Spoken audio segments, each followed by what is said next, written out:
Have you ever heard of a plant called valerian? Oh, yeah. Valerian root. Valerian root. Yep. So valerian root, most people know about. Valerian root is well known to do what? Help sleep. Helps you sleep. Do you know that the valerian root, some chemists decided to figure out what is in this valerian root that puts people to sleep. So they broke it all down, dissolved it, did all their testing to isolate all the different chemicals in it, and they found this element inside of valerian root that actually does put people to sleep. And then they decided to synthetically replicate it and then package it into a pill. Do you know what they call it? What? Valium. Oh. But Valium has tons of toxic side effects that valerian root doesn't. Isn't that odd? This is the majority of drugs on this planet are derived from what's found in nature, and they figure out how to adulterate it, isolate it, then synthetically manufacture it on their own. So they can patent it and sell it back to you.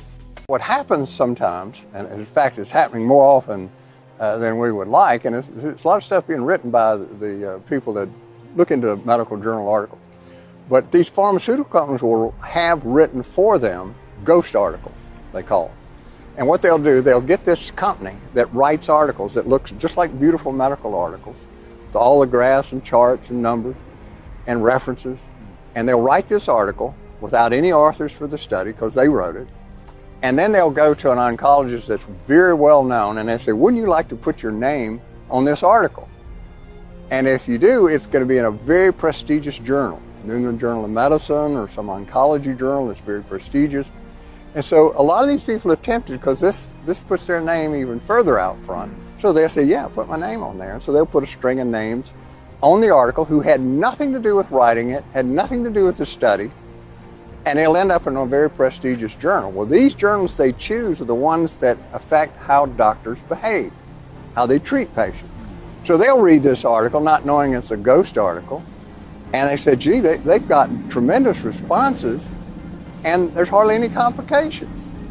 And so they'll order the drug, and they'll tell the patient the same thing they got out of that article.